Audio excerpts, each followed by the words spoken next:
அனைவருக்கும் வணக்கம். இன்னைக்கு நம்ம என்ன பகுதி பார்க்க போறோம்னா, தாள் 2ல பேப்பர் 2ல முதல் பகுதி. இந்த முதல் பகுதி எது அப்படின்னு பாத்தீங்கன்னா, நமக்கு குறுந்தொகை, புறநானூறு, திருக்குறள் இந்த 3 அமையுது. அதுல முதல்ல குறுந்தொகை அப்படிங்கிற இலக்கியத்தை பத்தி பேசுவோம். இப்ப இந்த குறுந்தொகை அப்படிங்கிற இலக்கியம் சங்க காலத்துல பொதுவா பார்த்தோம் அப்படின்னா அக இலக்கியம், புற இலக்கியம் அப்படின்னு பேசுவாங்க. அக இலக்கியம் அப்படிங்கிறது என்னன்னா, நம்ம மனசுக்குள்ள நம்ம என்னெல்லாம் நினைக்கிறோம், அதை எப்படி வெளிப்படுத்துறோம். இப்ப மனசுல அதிகமா நம்ம நினைக்கிறது எதா இருக்கும், காதலா இருக்கும், பிரிவா இருக்கும். சோ இது அக வாழ்வியலை பத்தி பேசுது. நிறைய இதுல பார்த்திருப்போம், இலக்கியங்களுடைய சுவையில இந்த அக இலக்கியத்தோடைய சுவை ஒரு தனியா நிற்கும். ஏன் அப்படின்னா, அக இலக்கியத்துல நம்ம நினைச்சு வருத்தப்படுறது, நம்ம நினைச்சு சந்தோஷப்படுற நிகழ்வுகள் எல்லாமே அக இலக்கியத்துல வரசப்படுத்திருப்போம். அதுல ஒண்ணுதான் நமக்கு இங்க குறுந்தொகையா இருக்கும். சோ அக இலக்கியம் படிக்கிறது அப்படிங்கிறது அக இலக்கிய மாண்புகளோட தெரிஞ்சு படிக்கணும். ஏன்னா இங்க நம்ம படிக்கிறப்ப என்ன தப்பு பண்ணிடுறோம்னா, குறுந்தொகையில நமக்கு சிலபஸ்ல இருக்கிறது 1ல இருந்து 25 பாட்டு. அப்ப அந்த 25 பாட்டுக்கும் விளக்கங்கள், பாட்டுக்கு விளக்கங்கள்னு பசங்க படிச்சுட்டு வந்துடுறாங்க.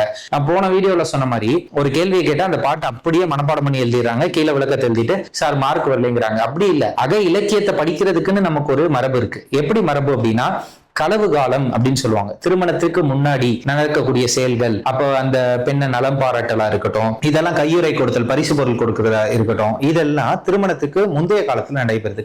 களவு ஒழுக்கம் அப்படின்ட்டு. திருமணத்தின் பொழுது நடைபெறக்கூடியதெல்லாம் வரைவு அப்படின்னு சொல்றோம். திருமணத்திற்கு அப்புறம் கற்பு காலம் அப்படின்னு சொல்லி பேசுறோம். இப்ப நார்மலா நம்ம ஆன்சர் பாடல் விளக்கம் இப்படின்னு எழுதுறதை விட, கேட்ட கேள்விக்கு ஏத்த மாதிரி சார் களவு கால ஒழுக்கங்கள், வரைவு கால ஒழுக்கம், கற்பு கால ஒழுக்கம் இப்படி நம்ம பிரிச்சு எப்படி இருக்கும்னா, நம்ம தனித்தன்மையா தெரியும் குறுந்தொகையில. ஏன்னா குறுந்தொகை அப்படின்னே சார் எல்லா இலக்கியத்தையும் படிக்கணுமா தமிழ் ஆப்ஷன்ல அப்படின்னு ஒரு இது வரும். எல்லா இலக்கியம் இல்ல, சிலபஸ்னு ஒண்ணு கொடுத்திருக்காங்க.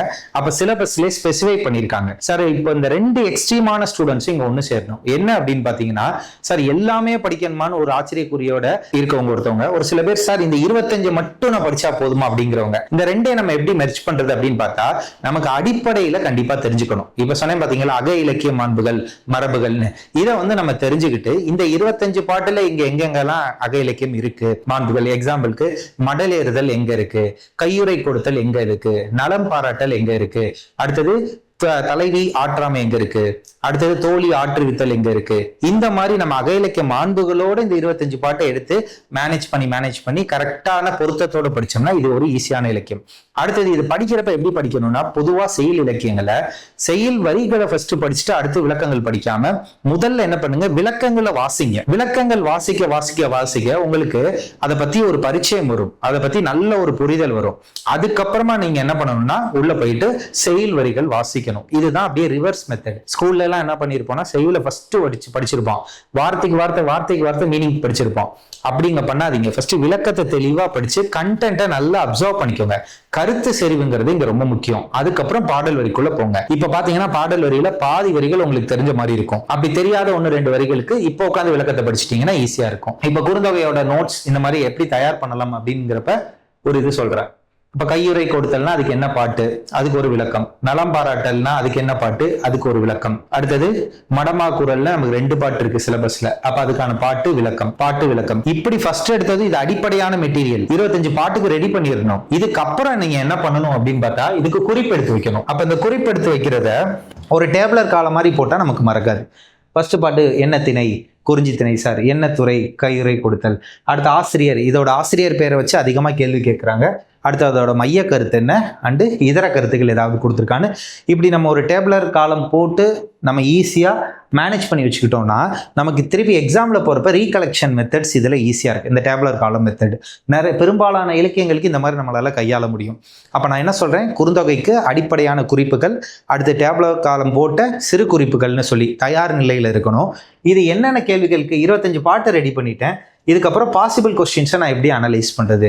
பாசிபிள் கொஸ்டின்ஸை எடுத்ததுமே என்ன பண்ணிடுறோன்னா, சார் நான் 10 வருஷத்துக்கு முன்னாடி போகிறேன், 15 வருஷத்துக்கு முன்னாடி போகிறேன், 20 வருஷத்துக்கு முன்னாடி போகிறேன்ட்டு எடுக்க ஆரம்பிக்கிறோம்.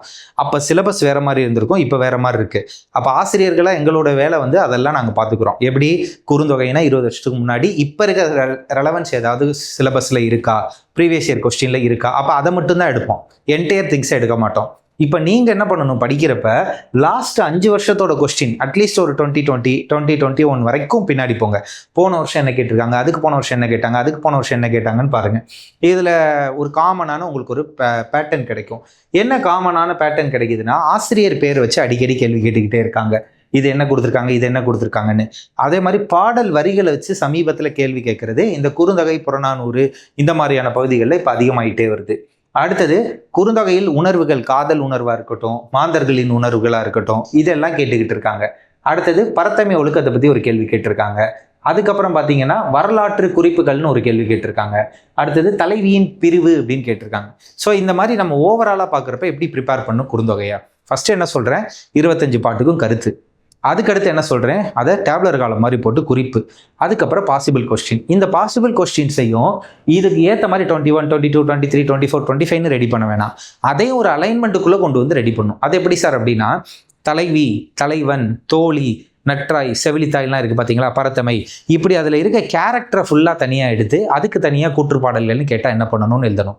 அடுத்து குறுந்தொகைனாலே சங்க இலக்கியம், அதிலே அக இலக்கியம். அப்போ குறுந்தொகை அக இலக்கிய பொருத்தப்பாடு அப்படின்னு சொல்றதுக்கு தனியாக எழுதணும். அக இலக்கியம்ங்கிறப்ப இங்கே சங்க இலக்கியத்தில் குறிஞ்சி, முல்லை, மருதம், நெய்தல், பாலை. இப்போ திணை வயசு நம்ம தனியாக கேள்விகளுக்கு விடைகள் தயார் பண்ணிட்டு வந்துடணும். அடுத்து இன்னொன்று என்ன சொன்னேன், ஆசிரியர் பேர் வச்சு விடைகள், ஆசிரியர் பேர் வச்சு கேள்வி கேட்டால் எப்படி எழுதுறதுன்னு சொல்லி பார்க்கணும். அடுத்து இது ஒரு காதல் இலக்கியம்னு சொல்கிறோம், அப்போ காதல் இலக்கியம். அடுத்து இது ஒரு இயற்கை இலக்கியம்னு சொல்கிறோம், அப்போ இயற்கை இலக்கியத்துக்கு நம்ம ரெடி பண்ணணும். இந்த மாதிரி அதையுமே தீமா ஸ்பெசிஃபை பண்ணுங்க. இதெல்லாம் ஜென்ரல் கொஸ்டின். இதெல்லாம் படித்து முடிச்சுட்டு கடைசியாக வர்றப்ப தான் ஒரு பாடல் வரி கொடுத்து கேட்குற கேள்வியோ, அப்படி இல்லாட்டினா ஒரு ஆசிரியர் பேர் கொடுத்து கேட்குற கேள்வியோ அந்த இடத்துல தான் கேட்க போகிறாங்க. அப்போ எந்த இலக்கியமாக இருந்தாலும் நமக்கு 2 வகையான கேள்விகள் இருக்குது. பொதுவான கேள்விகள்னு இப்போ சொன்னேன் பார்த்தீங்களா, இந்த தீம் வைஸ் ஃபஸ்ட்டு ப்ரிப்பேர் பண்ணி வச்சிடணும். அடுத்து ஸ்பெசிஃபிக்கான கொஸ்டின் இருக்குது பார்த்தீங்களா, அதை நம்ம அந்த 25 பாட்டுக்குள்ளேருந்து தான் ஆன்சர் எழுதணும். தமிழ் ஆப்ஷனலில் எல்லாரும் கேட்குற இன்னொரு பிரச்சனைன்னு நீங்கள் ஃபீல் பண்ணுறது, சார் டைம் மேனேஜ் பண்ண முடியலன்னு. இப்போ நம்ம சொன்ன கேள்விகள்லாம் தீமெல்லாம் நம்ம ஆல்ரெடி ப்ரிப்பேர் பண்ணி ஒரு தடவை டெஸ்ட் எழுதி பார்த்துட்டு அங்கே போயிருந்தோம்னா, அங்கே கேட்குறப்ப குறுந்தொகையிலேருந்து நமக்கு குறைந்தபட்சம் ஒரு கேள்வி, அதிகபட்சம் 3 கேள்வி கூட கேட்குறதுக்கு வாய்ப்பு இருக்குது. அப்போது இந்த 3 கேள்வி கேட்குறாங்க அப்படின்னா, அந்த எப்படியும் 2லேருந்து 3 கேள்வி நம்ம படித்ததான் வரப்போகுது. 3மே வரலாம், இல்லை 2 வந்துடலாம், மினிமம் 1, 2ஆவது வந்துடும். ஏன்னா நம்ம அந்த அளவுக்கு தயார் பண்ணிட்டு போயிருக்கோம். அப்போ நம்ம எழுதி பார்த்த கேள்வியவே அங்கே கேட்குறப்ப நமக்கு என்ன ஆகும், ஸ்பீடு இன்னும் அதிகமாகும். எப்போ டைம் மேனேஜ்மெண்ட் பத்தலைன்னு சொல்லுவோம் அப்படின்னா, நம்ம ஒரு கேள்வி கேட்டிருப்பாங்க, அதுக்கு பதில் யோசிப்போம், இப்படி எழுதலாமா அப்படி எழுதலாமான்ட்டு.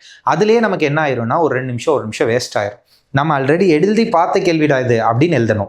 சரி, கேள்வியில் சிறு மாறுதல்கள் இருக்குது. நம்ம இப்படி அக இலக்கியம்னு எழுதி பார்த்துட்டு போயிருக்கோம், அங்கே அக இலக்கிய மாண்புன்னு கேட்டிருக்காங்க, இல்லை அக இலக்கிய பொருத்தப்பாடுன்னு கேட்டிருக்காங்கன்னா, நம்ம படிச்சுட்டு போன அந்த பதிலையே, எழுதி பார்த்த பதிலையே கேள்விக்கு ஏற்ற மாதிரி சின்னதாக ஒரு டெய்லரிங் ஒர்க் பார்த்து அங்கே எழுதிட்டு வந்துடணும்.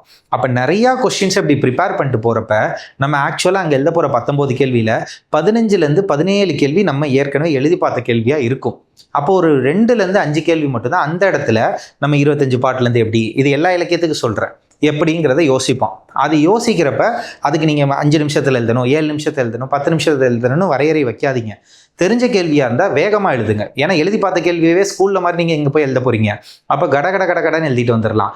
இதே நம்ம புதுசாக கேள்விப்படுற கேள்வினா நல்லா யோசித்து ஸ்ட்ரக்சரிங் பண்ணி பாயிண்ட்ஸை கேதர் பண்ணி எக்ஸ்ட்ரா டைம் எடுத்து அந்த இடத்துல எழுதுங்க. அப்போ தெரிஞ்ச கேள்வினா ஷார்ட்டாகவும் ஷார்ட் டியூரேஷன்லையும், தெரியாத கேள்வியாக இருந்தால் கொஞ்சம் எக்ஸ்ட்ரா டைம் கொடுத்து எழுதுங்க. இதுதான் டைம் மேனேஜ்மெண்ட்டே தவிர எல்லாத்துக்கும் நான் இத்தனை நிமிஷத்தில் முடிக்கணும், அதனால என் ரைட்டிங் ஸ்பீடுங்கிறது கண்டிப்பாக வந்துடும். எப்போனா பழக வந்துடும். ஆனால் அதுக்கான கண்டென்ட் இருக்கணும், கருத்து வளம் இருந்தால் தான் இங்கே உங்களுக்கு கையெழுத்தில் என்ன வரும், வேகம் எடுப்படும் அப்படின்னு சொல்கிறேன். அப்போ இது குறுந்தொகையை எப்படி படிக்கணும்னு சொல்லியிருக்கேன். இதுக்கு எதில் சார் பண்ண, நெட்லேயே நமக்கு குறுந்தொகைக்கு 1008 விளக்கங்கள் கிடைக்குது, புலியூர் கேசிகன் உரை கிடைக்குது, நான் ஒரு உரை கொடுத்துருக்கேன். இதில் எது உங்களுக்கு எளிமையாக இருக்கோ ஃபஸ்ட்டு எளிமையானதில் ஆரம்பிங்க. அப்போது இந்த புத்தகம் படிக்கிறப்ப நமக்கு ஒரு பிரச்சனை என்ன இருக்குன்னா, குறுந்தொகையினோடனே 5-6 புத்தகத்தை வாங்கி வச்சுக்குவோம். குறிப்பாக இது குறுந்தொகைக்கு பண்ணுறோமோ இல்லையோ, திருக்குறளுக்கு நல்லா பண்ணிடுவீங்க. அப்போ திருக்குறளுக்கு என்ன பண்ணிடுவோம், ஒரு 5-6 புத்தகத்தை வாங்கி வச்சுட்டு எல்லா உரையும் எடுத்து போட்டு குழப்பிக்கிட்டு இருப்போம். எந்த செயலாக இருந்தாலும் சரி, எந்த ஒரு இலக்கியமாக இருந்தாலும் ஃபஸ்ட்டு ஒரு நபருடைய விளக்க உரையை ஃபுல்லாக படிங்க. அது எவ்வளோ தெளிவாக நமக்கு கொடுத்துருப்பாங்கங்கிறத யோசிங்க. அதுக்கப்புறம் படிச்சுட்டு அதுலேருந்து விடைகள்லாம் எழுத முடிஞ்சதுக்கப்புறம் உங்களை என்ஹான்ஸ் பண்ணுறதுக்கு 2வது ரீடிங் வேற ஆள் வேணால் வச்சுக்கலாம், வேற ஒரு உரை வச்சுக்கலாம். அது இப்போ யூபிஎஸ்சி படிக்கிறவங்களுக்கு தற்காலத்துக்கு தேவைப்படாது. ஃபஸ்ட்டு ஒரு சைக்கிள் எல்லாத்தையும் முடிங்க ஒரு உரையை வச்சு, அடுத்து 2nd 3rd அப்படிங்கிறது 2nd ரீடிங்கில் 3rd ரீடிங்லன்னு கொண்டு வந்துட்டுருங்க. சரியா? இது குறுந்தொகைக்கு. இதே ஆஸ்பெக்டில் அப்படியே நான் உங்களுக்கு புறநானூரையும் காட்டுறேன். இங்கே புறநானூரை நம்ம எப்படி ப்ரிப்பேர் பண்ணணும்னா, அங்க எப்படி அக இலக்கியம்னு சொல்லி ப்ரிப்பேர் பண்ணோம். அப்ப இங்க புறத்திணைகள். அப்ப புறத்திணைகள்ங்கிறப்ப புற இலக்கியத்தை படிக்கிறதுக்குன்னு ஒரு மாண்பு இருக்கு. அது எப்படி இருக்கு? வெச்சி, கரந்தை, நொச்சி, இது மாதிரி காஞ்சி, புளிங்கை இதெல்லாம் சொல்லி படிப்போமா? இது என்னன்னு தெரிஞ்சதுக்கு அப்புறம் தான் நம்ம புறநானூறு படிக்க ஆரம்பிக்கணும். அங்க எப்படி சொன்னேன்? கையுறை கொடுத்தல், நலம் பாராட்டல், இதெல்லாம் மடமா குரல், இது தெரியாம நம்ம குறுந்தொகை படிக்கக்கூடாது. ஏன்னா அதுதான் பேசிக். அதை தெரிஞ்சு வச்சுக்கிட்டோம், அக இலக்கிய மாண்புகள் தெரிஞ்சு வச்சுட்டோம்னா குறுந்தொகைன்னு இல்லை, எந்த அக இலக்கியமாக இருந்தாலும் படிச்சுட்டு போயிடலாம். அதே மாதிரி தான் புறத்திணைகள் என்னன்னு தெரிஞ்சு வச்சுக்கிட்டோம்னா புறநானூறுல எந்த ஒரு புறப்பாடலாக இருந்தாலும் நம்மளால படிக்கிறதுக்கு எளிமையாக இருக்கும். அதுதான் அதோட அடிப்படை. நம்ம அது படிக்காமல் டைரெக்டாக 1வது பாட்டு 2வது பாட்டுன்னு போகக்கூடாது. அப்போ இதில் 182லேருந்து 200 பாடுங்கிறது பாட்டல்ங்கிறது சிலபஸில் ஸ்பெசிஃபிக்காக கொடுத்துருக்கான். அப்போ அதே மாதிரி குறுந்தொகை மாதிரியே ஒரு பாடலாக எடுத்து அதுக்கு என்னென்ன குறிப்புகள்னு எடுத்து வச்சுக்கணும். என்ன திணை, என்ன துறை, பாடான்ல எவ்வளோ கேட்டிருக்காங்க, பொதுவியல் எவ்வளோ கேட்டிருக்காங்க அப்படின்னு பார்க்கணும். பாடான்னா ஒரு ஆண்மகனின் ஒழுக்கத்தை பாடப்படுவது, பெருமையை பாடப்படுவது பாடான் அப்படிங்கிறப்ப. பொதுவியல் திணை அப்படிங்கிறது பொதுவான கருத்துக்களை கூறக்கூடியது. அதில் என்ன சார் ஒரு துறையாக சொல்லிக்கிட்டே இருக்காங்களே, செவி அறிவுருவு. செவி அறிவுருவுனா காதில் நமக்கு அறிவு சொல்றது, அரசன்ட்ட இதெல்லாம் அறிவுரைகள் சொல்றது அப்படிங்கிறது. ஸோ இது பொருண்மொழி காஞ்சி அப்படிம்பாங்க. அப்படின்னா என்ன? நான் தான் அலசி ஆராய்ந்து உணர்ந்த பொருளை மற்றவங்களுக்கு கூறுறது.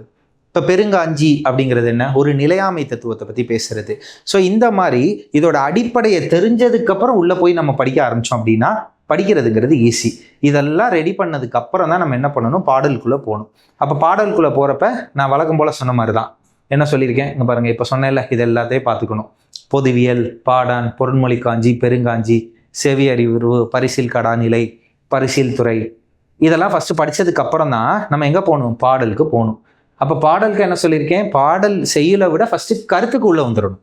அந்த கருத்துக்குள்ளே வந்ததுக்கப்புறம் கருத்தை ஒரு 4-5 தடவை வாசிச்சுட்டு இப்போ தான் நம்ம என்ன பண்ணணும்? பாடல் வரிகளுக்குள்ளே போகணும்.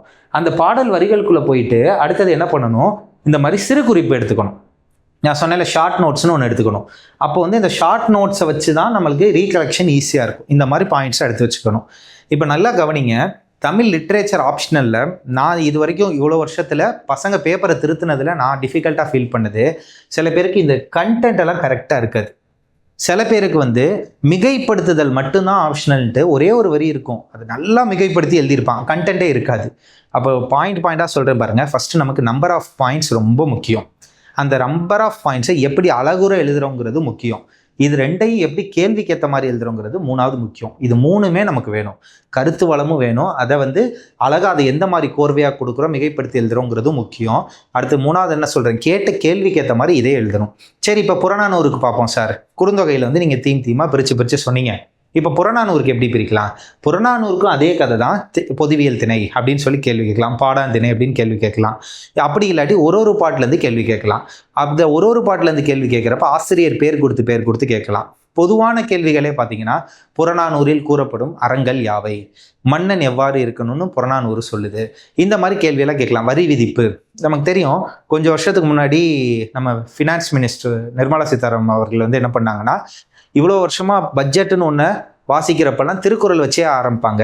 நான் இந்த தடவை திருக்குறள் இல்லை, தமிழ் இலக்கியங்களில் நிறைய இலக்கியங்களில் நமக்கு நிதி மேலாண்மை பற்றி பேசியிருக்கு அப்படின்னு என்ன பண்ணாங்க, புறநானூறுலேருந்து ஒரு பாட்டு எடுத்துகிட்டு போய் பேசினாங்க. யானை புக்க புலம் போல அப்படின்ட்டுன்னு. அதாவது நிலம் சின்னதாக இருந்தாலும் யானைக்கு அறுவடை கரெக்டாக பண்ணி கவலமாக கொடுத்தா அதிக நாள் சாப்பிடும். பெரிய நிலமாக இருந்துச்சுனாலும் விளைச்சல் இருந்துச்சுன்னா யானையை போய் சாப்பிடுன்னு சொன்னால் அது காலில் தான் அதிகமாக பயிர் வேஸ்ட் ஆகுமே தவிர அது சாப்பிட்டது வாய்க்குள்ளே போனது கம்மியாக இருக்கும். இந்த மாதிரி தான் ஒரு வரி விதிப்பு இருக்கணும் அப்படின்னு சொல்லிட்டு ப்ராக்ரெசிவ் டாக்ஸேஷன்ஸு, ரெக்ரெசிவ்ஸ் இதை பற்றிலாம் அவங்க பேசியிருந்தாங்க. ஸோ அப்போது இந்திய அளவில் பட்ஜெட் போடுறப்ப அந்த விஷயத்த பேசினப்ப இங்கே நமக்கு சிலபஸ்லேயும் அது இருக்குது. அதெல்லாம் மேற்கோள் காட்டுறப்பெல்லாம் நல்லா ஒரு ஆன்சர்ஸில் மார்க் அதிகமாக கிடைக்கும். சொல்ல புரியுதா? அப்போ ஒரு பாட்டுக்கு இன்னும் சொல்ல போனால் யாதும் ஊரே யாவரும் கேளீர், தீதும் நன்றும் பிறதரவரா, இதெல்லாம் பொதுவான அறங்கள்னு கேட்குறப்ப கண்டிப்பாக கொடுக்கணும். இது எங்கே அப்துல் கலாம் யுஎன் வரைக்கும் போய் பேசிட்டு வந்த ஒரு கருத்து. அது நம்மளுடைய இந்த புறநானூறு கருத்துக்களில் இருக்குது. சரியா? அப்போ புறநானூறுக்கு பொதுவான கேள்விகள் சொல்லிட்டு பொதுவான அறங்கள் என்ன, பாடான் என்ன, பொதுவியல் என்னன்னு படிச்சிடணும். குறிப்பான கேள்விகள்னு சொல்லிட்டு ஒரு பாட்டுக்கு உள்ள பாடல் ஆசிரியர் பேர் கொடுத்து கேட்டால் என்ன பண்ணுறது, அதே மாதிரி ஒரு லட்சிய ஊர் எப்படி இருக்கணும்னு சொன்னால் எப்படி பண்ணுறது, பிசிராந்தையாட்ட நம்ம சின்ன வயசுலலாம் கேள்விப்பட்டிருப்போம், ஏன் உங்கள் முடி நரைக்கலை அப்படிங்கிறப்ப என் மன்னன் நல்லா இருக்கான், என் குடும்ப மக்கள் நல்லா இருக்காங்க, குழந்தைங்க நான் சொல்கிறத கேட்குறாங்கன்னு சொல்லிலாம் பேசியிருப்போம்.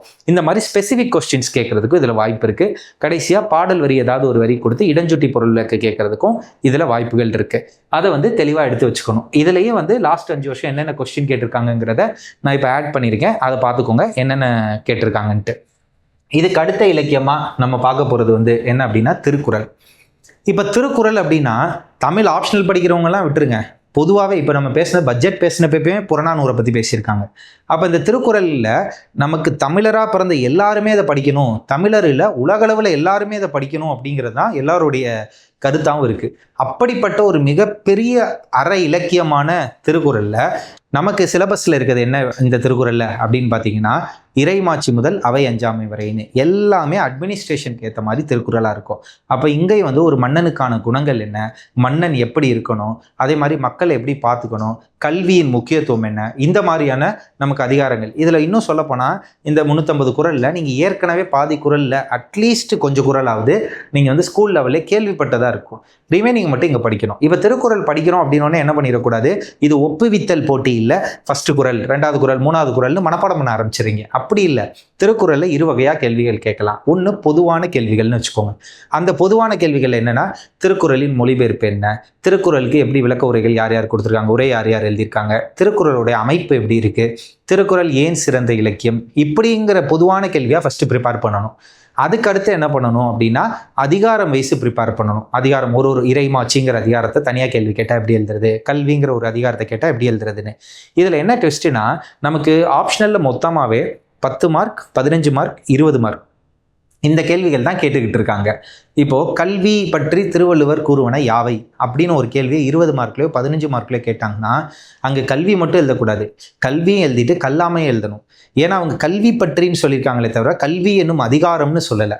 இது வச்சுக்கணும். இதே மாதிரி திருக்குறளில் மேலாண்மை செய்திகள் அப்படின்னா, நமக்கு இருக்க எல்லா சாப்டர்லேருந்து எடுத்து நம்ம மேலாண்மை செய்திகள் மேனேஜ்மெண்ட் எப்படி இருக்குது அப்படிங்கிறத எழுதணும். இதையும் நான் என்ன சொல்கிறேன், பொதுவான கேள்விகளில் வச்சுக்கோங்க. அப்போ குறிப்பான கேள்விகள் அப்படிங்கிறதுல என்ன வச்சுக்கணும், அதிகாரம் வைஸ் படிக்கணும். இந்த அதிகாரம் வைஸ் படிக்கிறப்ப ஒரு A4 ஷீட் எடுங்க. A4 ஷீட் எடுத்துட்டு ஒரு A4 ஷீட்டில் 4லேருந்து 6 அதிகாரத்துக்கான குறள்களுக்கான விளக்கங்கள் சின்ன சின்னதாக எழுதி வச்சுக்கோங்க. இப்படி தான் நான் அதுக்கு சாம்பிள் கூட உங்களுக்கு வந்து அடுத்து இந்த வீடியோ சீரிஸ் முடிச்சதுக்கப்புறம் எப்படி இருக்கும் நம்ம நோட்ஸ் அப்படிங்கிறதெல்லாம் காட்டுறேன். ஷார்ட் நோட்ஸ் எப்படி இருக்கணும், இந்த 12 வீடியோ முடியட்டும், அதுக்கப்புறம் நம்ம அதை பற்றி பேசுவோம். அப்போது அந்த ஷார்ட் நோட்ஸ் எடுத்து வச்சுட்டு அதை திருப்பி பார்த்துக்கிட்டே இருக்கப்ப அங்கே போய் கேட்குறப்ப எல்லா கருத்துக்களையும் நம்மளால் சூப்பராக பண்ண முடியும். திருக்குறள்ங்கிறத தப்பாக எழுதக்கூடாது. முதல் எதையுமே தப்பாக எழுதக்கூடாதுங்க. குறுந்தொகையாக இருக்கட்டும், புறநானூறாக இருக்கட்டும், திருக்குறளாக இருக்கட்டும். திருக்குறள் தப்பாக எழுதுறப்ப கோபம் வந்துடும் அப்படிங்கிறேன். அப்போ கோபம் வரும்னா, ஏன்டா இதை போய் இப்படி தப்பாக எழுதியிருக்கானுன்ட்டுன்னு. சார் அப்போ திருக்குறளுக்கும் பாடல் எழுதி கீழே விளக்கம் எழுதணுமா அப்படின்னு கேட்டால், நீங்கள் பாடலும் எழுதலாம் விளக்கம் எழுதலாம், ஏதாவது ஒன்று பண்ணுங்க. பெரும்பாலான ஆசிரியர்கள் என்ன விரும்ப மாட்டேங்கிறாங்கன்னா, ஒரு குறள் எழுதிறீங்க, தொட்டனை தூரும் மணற்கேணி மாந்தற்கு கட்டணை தூரும் அறிவு, அதுக்கு கீழேயே நீங்கள் என்ன பண்ணுவீங்கன்னா அதோட விளக்கத்தை எழுதுவீங்க. அப்போ அது டபுள் டைம்ஸ் ஒரே பாயிண்ட்டை கொடுக்குற மாதிரி இல்லையா? அப்போ ரிப்பீட்டேஷன் ஆஃப் பாயிண்ட்ஸ் இப்படிங்கிறது இருக்கிறத ஆசிரியர்கள் விரும்ப மாட்டேங்கிறாங்க. ஒன்று குறள் எழுதுங்க, இல்லை விளக்கம் எழுதுங்க. சார் ஃபஸ்ட்டு நான் விளக்கம் எழுதிட்டேன் முதல் குறளுக்கு, 2வது குறளுக்கு நான் செய்யுள் எழுதுறேன், 3வது விளக்கம் எழுதுறேன், மாற்றி கூட எழுதிக்கோங்க, அது உங்கள் இஷ்டம். ஆன்சருங்கிறது உங்களுடைய விடை, உங்கள் ஆன்சர் ஷீட், உங்களுக்கான லிபர்ட்டி இருக்குது. ஆனால் ரிப்பீட்டேஷன் போட்டுக்கிட்டே இருக்காதீங்க திருக்குறளில். ஓகேவா? இதுதான் நம்ம திருக்குறளை பற்றி பேச வந்தது. திருக்குறளுக்கும் பொதுவான கருத்துக்கள் இருக்குது, இது இருக்குது. திருக்குறளுக்கும் என்னுடைய ஒரு உரை இருக்குது. என்னுடைய உரை வந்து எப்படி எழுதியிருப்பேன் அப்படின்னா, ஃபர்ஸ்ட் இறைமாட்சி அப்படின்னா இறைமாட்சி பற்றி ஒரு பெரிய விளக்கம் கொடுத்துருப்பேன். அதுக்கப்புறம் என்ன பண்ணியிருப்பேன், இறைமாட்சியை இன்றைய சிறுவர்களுக்கும் இல்லை சாதாரண நபர்களும் புரிஞ்சுக்கணும் அப்படிங்கிறதுனால ஒரு கதையை எழுதியிருப்பேன். அந்த கதை எழுதினதுக்கப்புறம் இந்த 10 குறளுக்கும் என்ன பண்ணியிருப்பேன், ஃபர்ஸ்ட் விளக்கம் அடுத்து குறள், விளக்கம் அடுத்து குறள். எல்லாருக்கும் ட்ரெடிஷ்னலாக இருக்க மாதிரி குறள் விளக்கம் இல்லை, விளக்கத்தை ஃபர்ஸ்ட் கொடுத்துருப்பேன், அதுக்கப்புறம் குறள், விளக்கத்தை கொடுத்துருப்பேன், அதுக்கப்புறம் குறள். இது எல்லாத்துலேருந்து எழுத முடியும். ஸோ குறுந்தொகைக்கு என் விளக்கம் இருக்குது, புறநானூறுக்கும் என் விளக்கம் இருக்குது, திருக்குறளுக்கும் என் விளக்கங்கள் இருக்கும். நீங்கள் எந்த ஆசிரியருடைய விளக்கம் வேணால் வாங்கி படிச்சுக்கோங்க. திருக்குறளுக்கு எப்பயுமே இருசாரார் இது இருக்கும். ஒரு 7 பிறவியிலும் அப்படின்லாம் சொல்கிறப்ப, சார் நான் வந்து கடவுள் நம்பிக்கை இல்லாதவன், எப்படி 7 பிறவி அப்படின்போம். அப்போ இருசாரார் உரையுமே நமக்கு இருக்குது. அதில் பெரும்பாலும் எல்லாரும் வந்து மூவாவுடைய கையடக்க உரைன்னு ஒன்று சொல்லுவோம். சிம்பிளாக சாம்பிளாக இருக்கும், சின்னதாக இருக்கும். அதை வாங்கி படிச்சுக்கோங்க, அது ஈஸியாகவும் இருக்கும். அது பெரும்பாலும் படிக்கிறாங்க. பரிமேலழகர் உரை 10 பேர் ஃபஸ்ட்டு திருக்குறளுக்கு உரை எழுதியிருக்காங்க. அதை எடுத்து படிச்சிங்கன்னா அது வந்து லென்த்தியாக நமக்கு இருக்கும். ஆனால் அது எல்லாரும் வாசிக்கக்கூடிய உரை தான். கொஞ்சம் அதே எலாபரேட்டாக கொடுத்துருப்பாங்க.